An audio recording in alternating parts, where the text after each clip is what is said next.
Arkansas, 1839. The dust from the road clung to Samuel Whitmore's boots as he descended from his carriage in front of the Little Rock slave market. It was a sweltering August day, and the sun beat down mercilessly on the Arkansas land. Samuel was a 32-year-old man, owner of a cotton plantation along the Arkansas River, and he had come to town with a specific purpose. He needed additional labor for the approaching harvest. It wasn't the first time Samuel had attended a market of this type, but something about that day gave him a strange feeling, as if the air itself contained an omen. The auctioneer, a corpulent man named Hutchins, immediately recognized Samuel and hurried to greet him with a smile that revealed several gold teeth.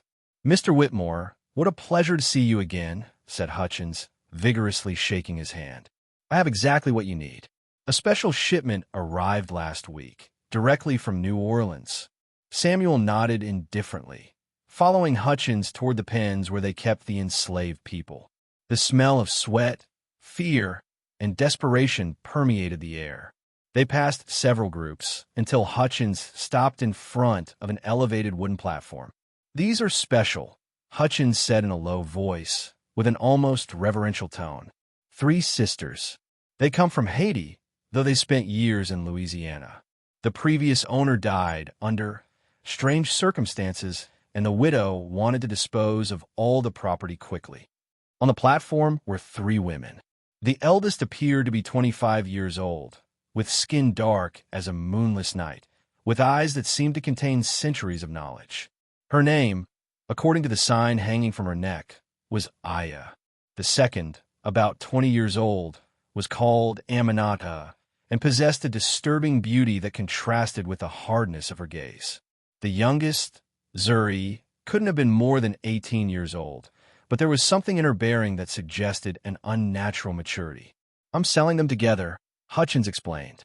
"It's a condition of the sale. They don't separate.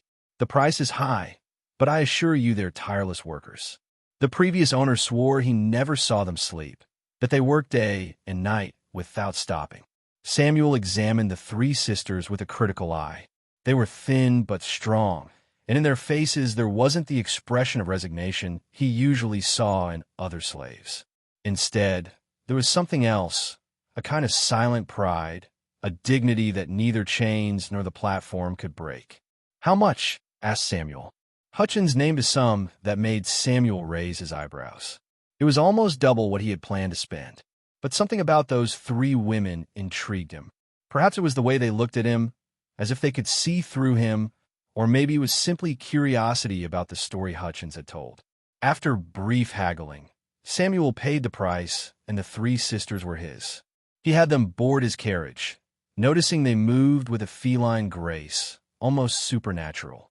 During the return trip to the plantation, which would take several hours, the sisters remained silent, their eyes fixed on the horizon stretching before them.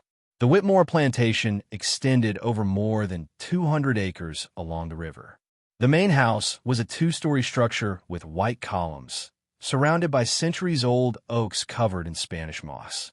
Behind the house were the slave cabins, simple wooden structures where the 43 people who worked the land lived. Samuel assigned the three sisters a cabin at the end of the row, slightly apart from the others.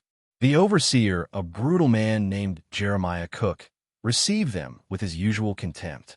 "More mouths to feed," he grunted. "I hope they're worth what you paid for them, Mr. Whitmore." That evening, during dinner, Samuel told his wife, Margaret, about his acquisition. Margaret was a pale and sickly woman who spent most of her time in her room, afflicted by headaches and nerves. She listened to her husband with little interest, more concerned with her bowl of soup than with plantation matters. "Hutchins said something curious," Samuel commented, cutting his meat. "He said they never sleep. The previous owner claimed they worked day and night without rest." Margaret looked up from her plate, her pale face even more ghostly in the candlelight. "Sounds like a salesman's exaggeration," she murmured. "Everyone needs to sleep, Samuel. It's unnatural to think otherwise." Samuel nodded, but the observation stayed with him. That night, from his second-floor window, he looked toward the slave cabins. Most were dark, with barely the glow of a candle or fire. But the cabin of the three sisters remained illuminated, and he could distinguish shadows moving inside. The first days passed without notable incidents. Jeremiah Cook assigned the three sisters to work in the cotton fields, along with the other slaves. But soon rumors began to circulate among the workers. They said the sisters never tired, that when the others stopped to rest under the scorching sun, they continued working without showing signs of fatigue. It's like they're machines. One of the oldest slaves, a man named Josiah, told Samuel.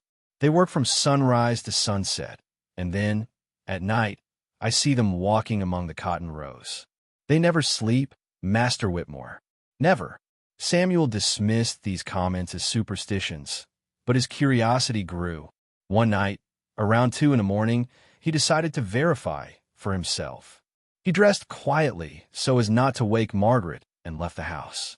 The full moon illuminated the plantation with a silvery light that turned everything into a spectral version of itself. He approached the sisters' cabin stealthily. Through the gaps in the wooden walls, he could see light inside. He moved closer, holding his breath, and looked in. The three sisters were awake. Aya, the eldest, was sitting on the floor, drawing complex patterns with white powder.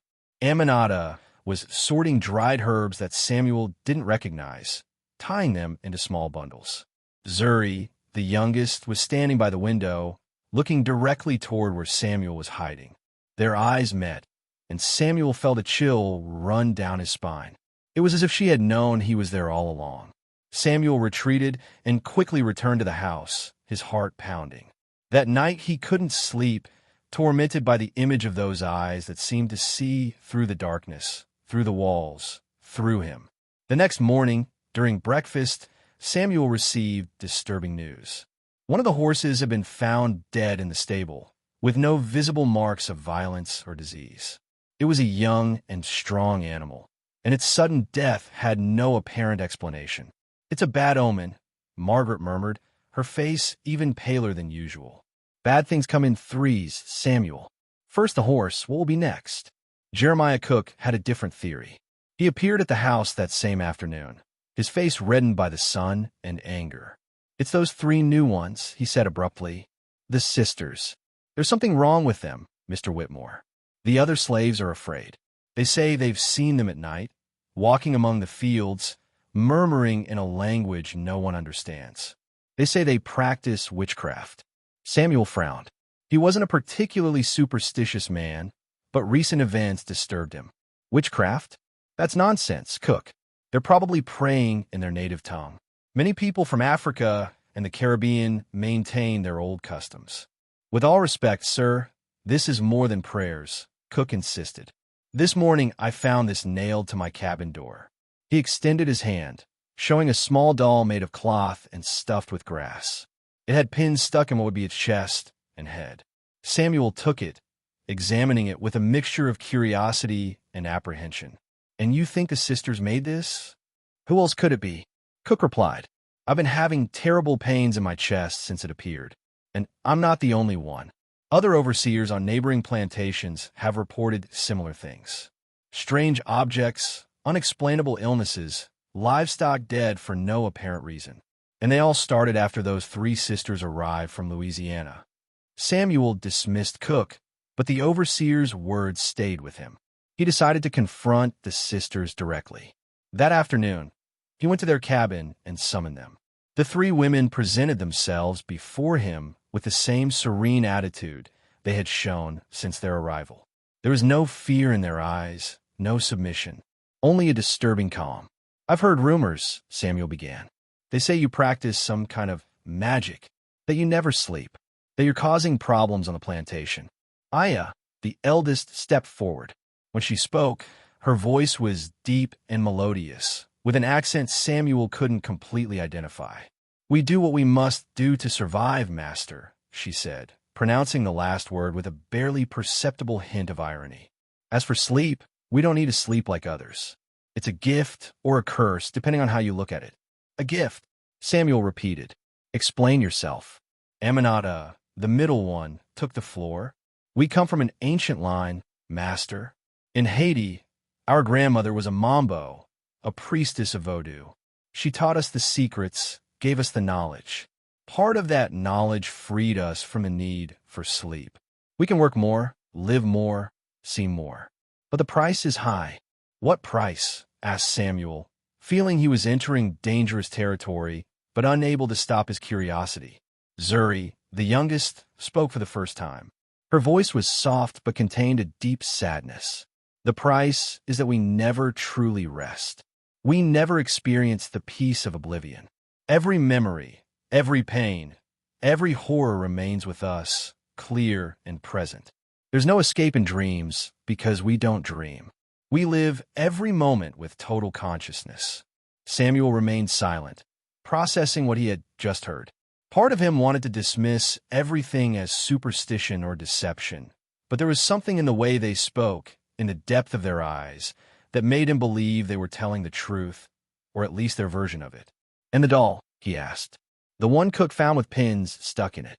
The three sisters exchanged glances. It was Aya who responded. "Jeremiah Cook is a cruel man. We've seen what he does to others, especially to women. What he found was a warning. Not black magic to harm him, but a protection for ourselves and others. If he persists in his cruelty, the consequences will be his, not ours." Samuel withdrew from the cabin with more questions than answers. That night, he told Margaret about the conversation, omitting the most disturbing details. "Perhaps you should sell them," Margaret suggested weakly from her bed. "If they're causing problems, if people are afraid." "But they're the most efficient workers we have," Samuel objected. "In the 2 weeks they've been here, they've done the work of 6 people. I can't deny that." Days turned into weeks, and weeks into months. The cotton harvest was the most abundant the plantation had seen in years, largely due to the tireless work of the three sisters. But the rumors and fear didn't diminish. If anything, they increased. The slaves began reporting nocturnal visions, figures walking among the cotton rows, chants in unknown tongues, strange lights floating over the fields. Some said they had seen the sisters transform into blackbirds and fly toward the forest. Others claimed they could communicate with the dead. Jeremiah Cook fell ill. It began with chest pains, then high fever, and finally delirium. In his feverish state, he screamed about shadows pursuing him, about 3 women accusing him of unspeakable crimes. He died 3 weeks later, consumed by an illness no doctor could diagnose. His death provoked widespread panic. Several slaves from neighboring plantations fled, fearing some curse had been unleashed in the region. White landowners gathered in Little Rock to discuss the problem.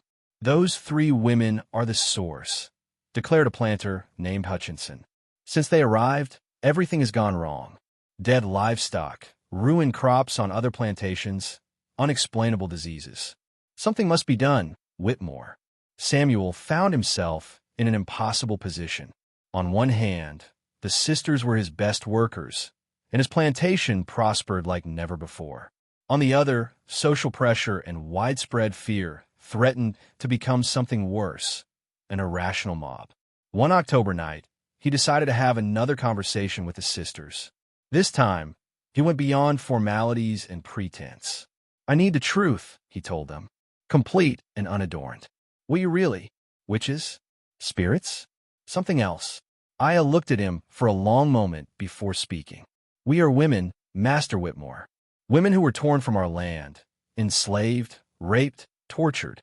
But we are also daughters of a tradition that goes back thousands of years to Africa before there was a name for it. Our grandmother taught us to survive in ways others cannot, to use ancient knowledge to protect ourselves, to keep ourselves strong when everything conspires to break us." "But people are dying," Samuel insisted. "Cook died. Animals are dying. There are diseases. People always die," Master Aminata interjected. "Animals get sick. Crops fail. These things happened before we arrived and will continue after we leave. But now that we're here, we're a convenient scapegoat for all the world's evils." "And the fact that you don't sleep?" asked Samuel. "Isn't that unnatural?" Zuri stepped forward, her eyes shining in the lamplight. "What is natural, Master Whitmore? Is it natural for one man to own another?" Is it natural to separate families, brand skin with hot irons, work people to death? If we're looking for the unnatural, we don't have to look very far. Her words struck Samuel with unexpected force. He had never truly questioned the system in which he lived, the institution of slavery that sustained his wealth and lifestyle. But now, confronted with these three women who seemed to exist outside the normal rules, he found himself questioning many things. "If I free you," he said slowly, surprising himself with the words, "would you leave in peace? Would you stop doing whatever it is you're doing?" The three sisters looked at each other, a silent conversation passing between them. Finally, Aya shook her head. "We're not the ones you should free, Master Whitmore. And freedom isn't something you can give. We can only take it ourselves. But I'll tell you this, we haven't caused any of the deaths attributed to us." Jeremiah Cook died from his own sins. The weight of his cruelty finally consumed him. The dead animals, the ruined crops on other plantations, that's simply life. But people need something to blame, someone to point at. "Then what do you do at night?" asked Samuel. "Everyone says they see you walking among the fields, performing rituals." "We honor our ancestors," Aminata responded simply. "We keep alive traditions others try to kill. And yes, sometimes we use our knowledge to protect ourselves, to protect others who are victims of cruelty." "Is that a crime?" Samuel had no answer. He returned to his house that night deeply disturbed, not by the sisters, but by the questions they had awakened in him. For the first time in his life, he found himself questioning the moral order of the world in which he lived. The following months were tense. Pressure from other planters increased. There were veiled threats of violence if Samuel didn't dispose of the problem. Margaret, whose health had deteriorated even further, begged him to sell the sisters or send them away. But Samuel discovered something strange. He couldn't do it. It wasn't just for economic reasons, though certainly the sisters were exceptional workers. It was something deeper. He had begun to see the three women not as property, but as people. People with stories, with knowledge, with dignity. One December night, everything came to a critical point. A mob of white men from neighboring plantations appeared on Whitmore's property, armed with torches and weapons. They demanded the three sisters be turned over to them to be tried for witchcraft. Samuel came out to confront them, aware he was risking his social position, perhaps even his life. "These women are my property," he declared, hating himself for using that language, but knowing it was the only one these men would understand. "You cannot take what is mine without my consent. Your property is causing problems throughout the region," shouted one of the men. "They must be stopped before more people die." The confrontation could have ended in violence if not for what happened next. The three sisters appeared, walking calmly from their cabins toward where the mob stood. They showed no fear, only that disturbing serenity that always characterized them. "If you believe we're dangerous," said Aya, her voice clear in the night, "then let us go. We'll leave right now and never return. We don't want bloodshed, neither yours nor ours." The mob hesitated, surprised by the offer. But before anyone could respond, something extraordinary happened. The sky, which had been clear, suddenly filled with dark clouds. A cold wind began to blow, carrying with it dead leaves and dust. And then, from the nearby forest, came a sound, drums. Deep, rhythmic, impossible. The men in the mob began to retreat, their faces showing fear. Some crossed themselves, others murmured prayers. The sound of the drums increased, now accompanied by voices singing in a language none of those present recognized. "Leave," Samuel said to the mob, finding courage somewhere deep within himself. "Leave now, or you'll answer to me and to the law." The men dispersed, fleeing on their horses and carriages. The sound of the drums ceased as abruptly as it had begun. The clouds dissipated, revealing the stars again. Samuel turned to the three sisters, who remained motionless in the same spot. "Was that you?" he asked. "The drums?" Zuri smiled slightly, the first true smile Samuel had seen on her face. "Sometimes, Master Whitmore, the world is stranger than we want to admit. Sometimes ancestors answer when called. Sometimes Faith and fear can make people see and hear things their reason tells them are impossible. Samuel never got a more direct answer than that. But that night marked a turning point. The story of what had happened spread quickly through the region. Some said the sisters had invoked evil spirits. Others claimed it had all been a coincidence, a natural phenomenon misinterpreted. But everyone agreed on one thing. The three sisters from the Whitmore plantation should not be disturbed. The following months brought profound changes. Margaret Whitmore died in February 1840, finally succumbing to the illness that had afflicted her for years. Samuel, now a widower without heirs, began to reconsider his life and choices. One spring night, he called the three sisters to the main house. He offered them seats, something unheard of in the society of the time. They accepted, sitting with that grace that never left them. "I've been thinking," Samuel began, "about what you said months ago, about freedom, about not being able to give it, but only allow you to take it. I want to make things right, within the limits of what's possible." Aya looked at him with something that could have been respect, or perhaps simply understanding.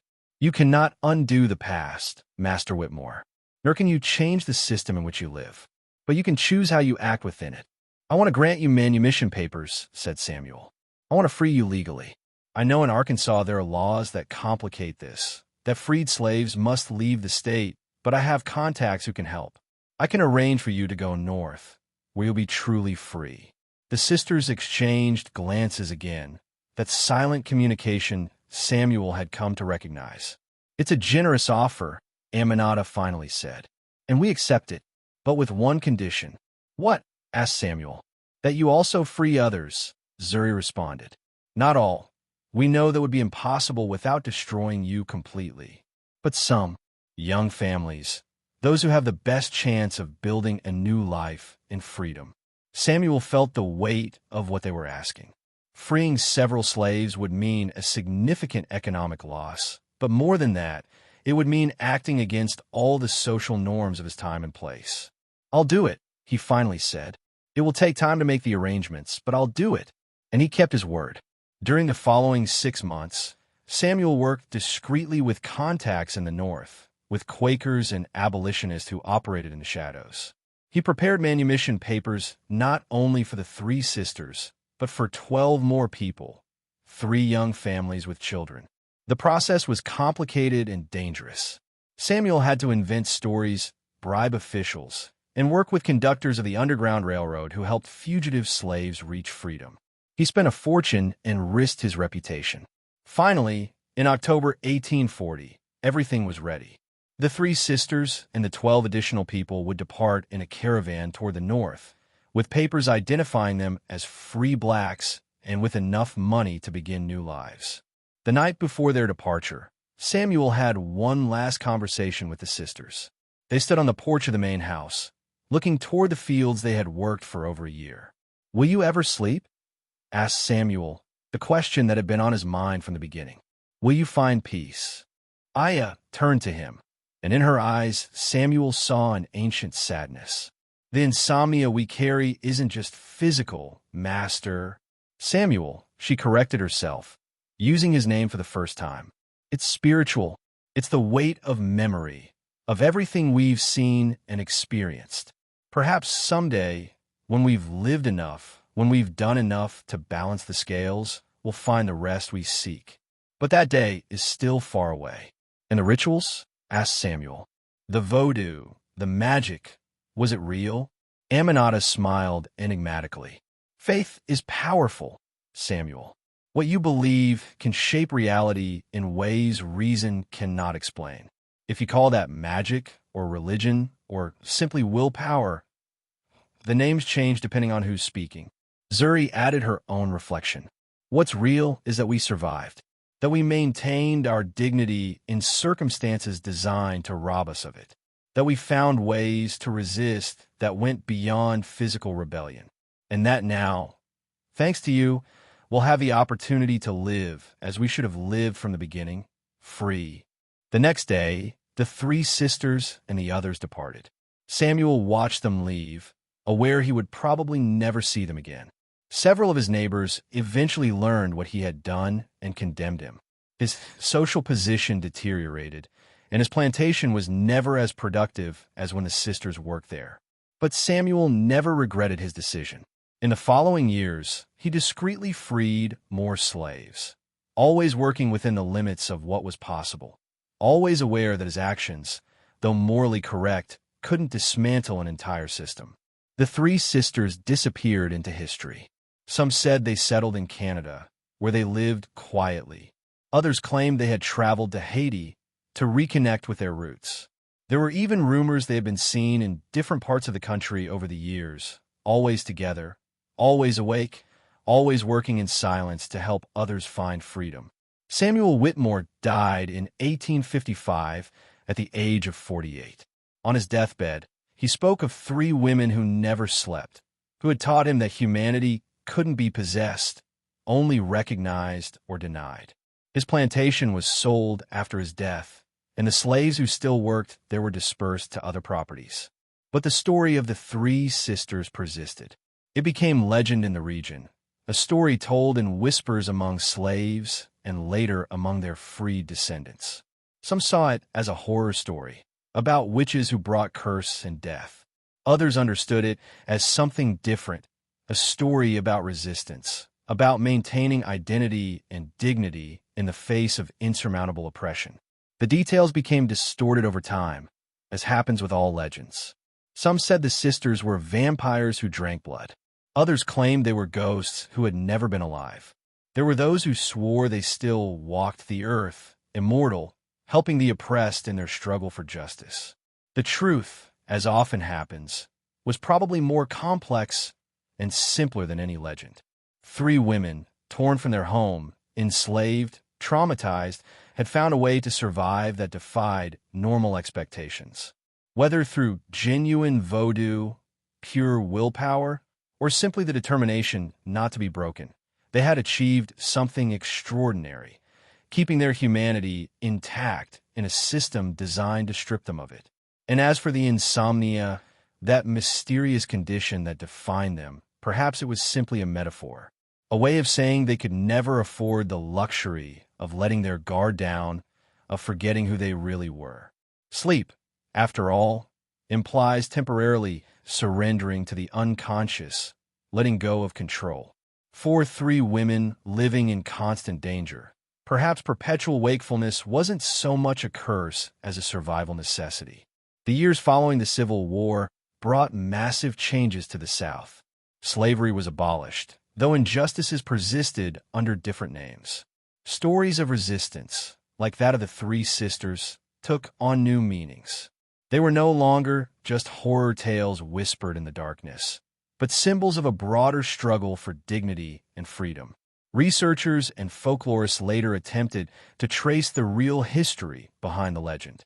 They found fragmentary records, a purchase of three women in Little Rock in 1839, manumission papers dated 1840, letters from Samuel Whitmore to contacts in the North.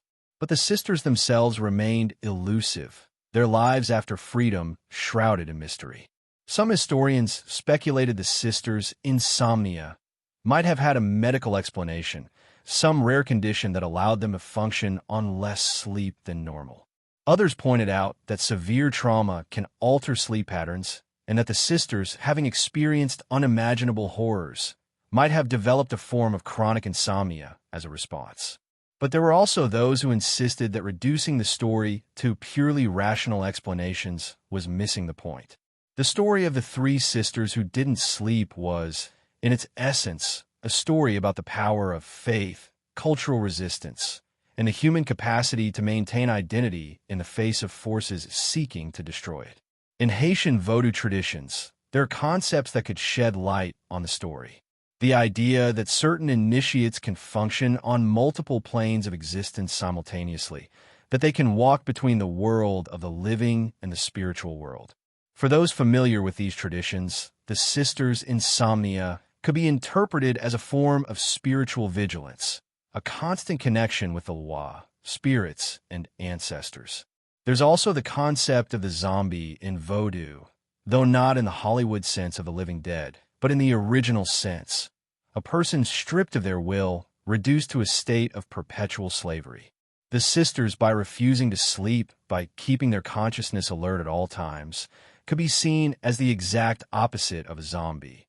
Completely conscious, completely in control of their will, impossible to dominate completely. Samuel Whitmore left a diary that was discovered a century after his death. In its pages, he wrote extensively about the three sisters and the impact they had on his life. His entries reveal a man struggling with the moral contradictions of his time, trying to reconcile his education and circumstances with a growing understanding of the fundamental humanity of those the system told him he should see as property.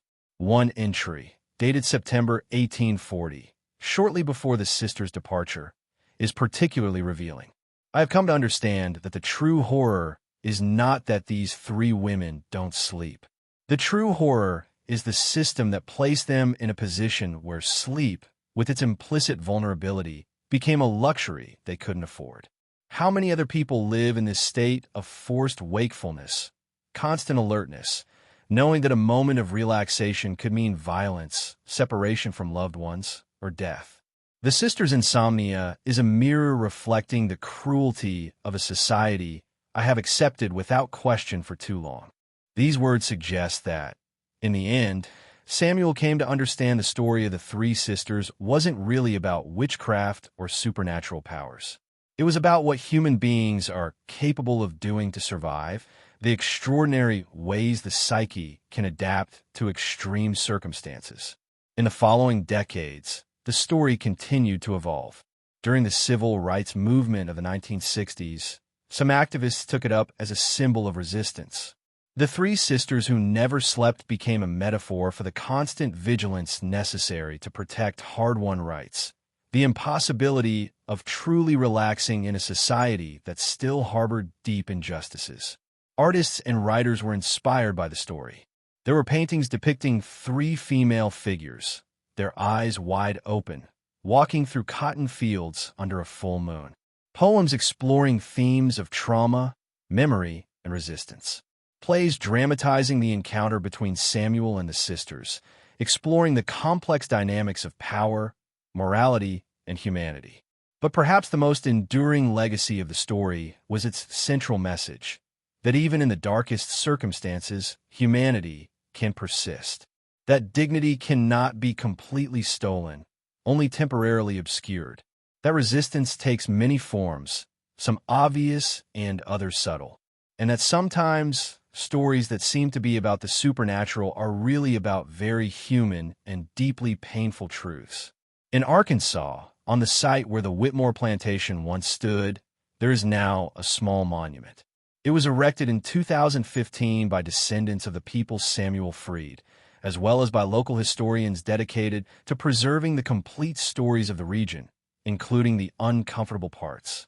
A bronze plaque simply says, "In memory of the three sisters whose dignity could not be chained, whose vigilance never faltered, and whose story reminds us of both the cruelty of which human beings are capable and the resilience of the human spirit. May we never forget, so we never repeat the sins of the past." The story of the three sisters who didn't sleep remains, ultimately, shrouded in mystery. The verifiable facts are scarce. The purchase, the period on the plantation, the liberation. Everything else, the nocturnal rituals, the mysterious drums, the perpetual insomnia, the supernatural powers, exists in that ambiguous space between history and legend, testimony and myth. And perhaps that's appropriate, because the best stories, those that endure and continue speaking to successive generations, are those that resist simple categorization. They're those that function on multiple levels, as entertainment, as history, as moral allegory, as testimony of experiences that might otherwise be lost to oblivion. The three sisters, Aya, Aminata, and Zuri, may or may not have existed exactly as described. They may or may not have possessed extraordinary powers. They may or may not have slept at all during their time in Arkansas. But what is indisputable is that their story, true or legendary, captures something essential about the experience of slavery, about resistance, about the human capacity to maintain identity in the face of forces seeking to destroy it. And that, in the end, is what makes their story worth telling and retelling, preserving and contemplating. Not because it answers all questions, but because it raises the right questions. What does it mean to be truly human? How do we maintain our dignity in circumstances that seek to strip us of it? What is the nature of freedom, and how do we recognize, pursue, and protect it? These questions remain relevant today, long after the formal institution of slavery was abolished. Because although the specific forms of oppression change, the fundamental dynamics of power, resistance, and humanity persist.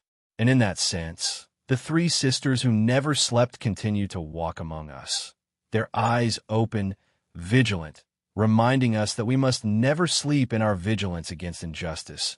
We must never allow ourselves to forget the painful lessons of the past. We must never cease in our pursuit of a world where everyone can rest in peace and dignity. Thus ends the story of the man who bought three sisters in Arkansas in 1839 and discovered they didn't sleep. But like all great stories, it doesn't really end. It continues living in memory, in imagination, in the conversations and reflections it inspires. And perhaps, somewhere, three women who know the weight of history still walk, still watch, still remember, ensuring their stories, and the stories of all those who suffered, are never forgotten.